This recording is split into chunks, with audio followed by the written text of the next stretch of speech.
Ang gagawin ko naman ngayon ay lilinisin ko po itong welding machine generator. So mayroon pong pyesa po akong hinihintay para isalpak dito dahil may sira po itong welding machine generator na to. Hindi po magamit yung welding machine at wala pong alternating current na lumalabas. So mayroon pong AVR at saka diode na kailangan isalpak dito. So habang wala pa po ay lilinisin ko po. At baka bukas po mamaya ay darating na po yung pyesa. So ito po yung mga pinagtanggalan ko ng pyesa. Yan. Ito po yung isang diode at ito naman yung isa. Yung isa po ay shortage na po siya. Kaya yun po yung papalitan.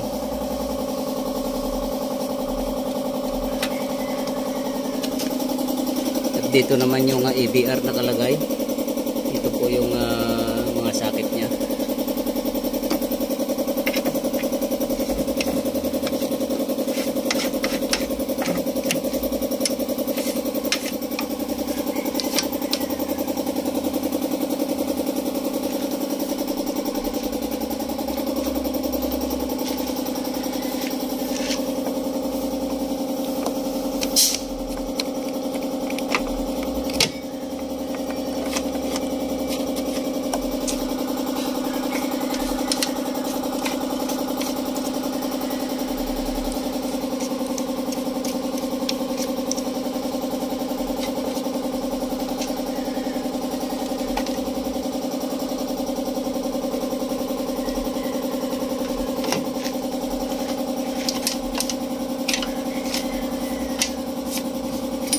Tagal na pong hindi nagagamit to, so kailangan na pong magawa at dumating yung pyesa kasi mayroon pong isa baka masira yan, itong isang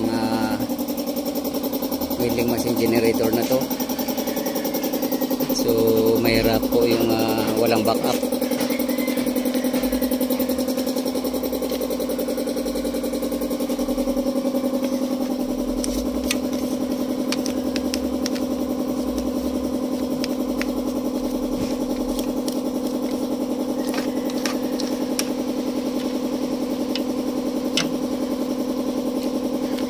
Meron na po akong video nito, kaya lang medyo matagal-tagal na po nung binabaklas ko to at dinadiagnose. So ngayon pa lang po siya na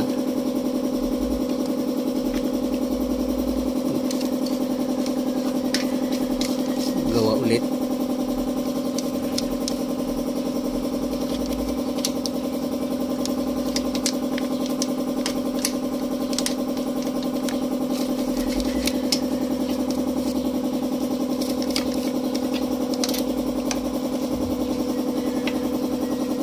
So ito po yung transformer ng direct current,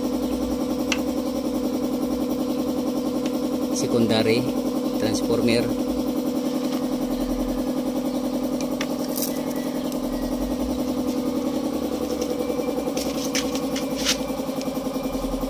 At ito naman yung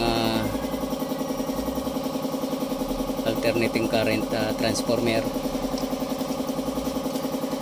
primary. So kailangan po itong mga ano na to ay malinis din para hindi po umiinit.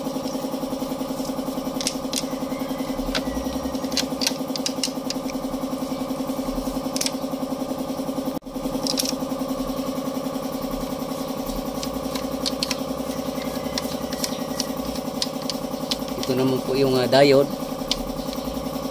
Ito yung diode na to ay buo pa naman po to. Yung isa po ay shortage na po.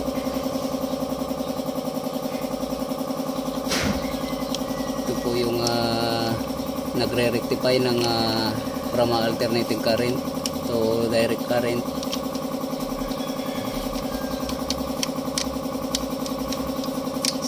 Bali dalawa po yung lumalabas na kuryente rito, direct current tsaka alternating current. So yung alternating current, kapag kailangan po ng kuryente o magpaano sila ng ilaw, kapag sakaling nasa project itong welding generator na to, ay pwede pong gumamit ng ilaw na 220 volts. At kapag kailangan din naman ng welding machine, ay pwede rin po siyang gamitin. Kaya double purpose po to, lalong lalo na po sa mga gumagawa ng may mga project po sa wala pa pong mga bahay.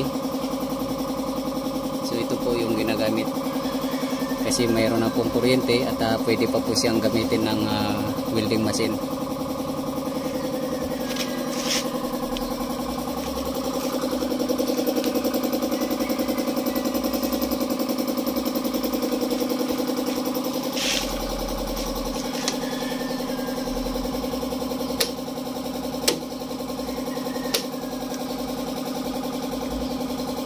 Ito yung circuit breaker.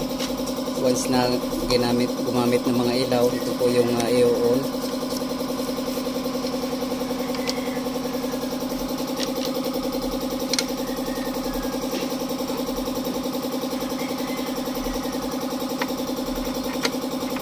At ito naman yung sa welding machine controller. So once na gusto mong gamitin yung welding machine sa mga makakapal na bakal, so dito po ina-adjust. Kung gusto mo naman yung manipis na mga bakal, yung mga hindi masyadong mataas ang current, so dito po ina-adjust yung welding machine.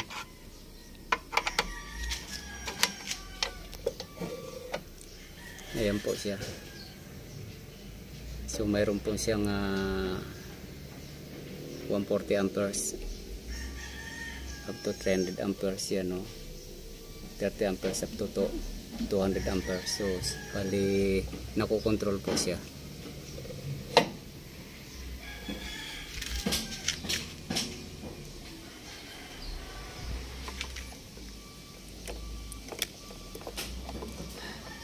At ito naman yung controller din.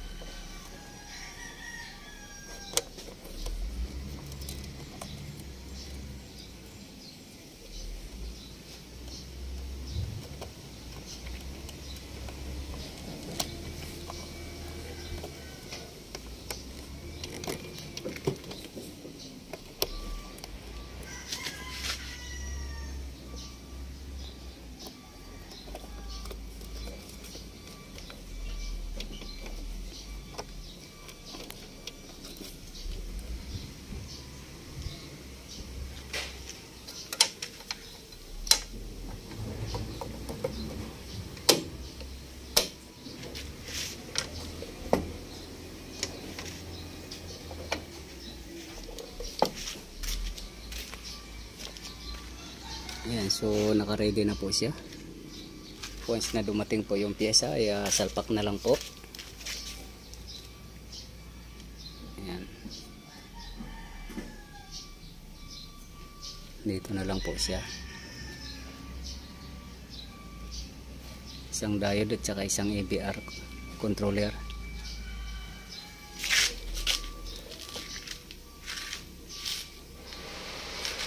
At hanggang dito na lang po muna ang video kong ito. Please like, subscribe na lang po, and hit notification bell para sa susunod na mga video. God bless all po.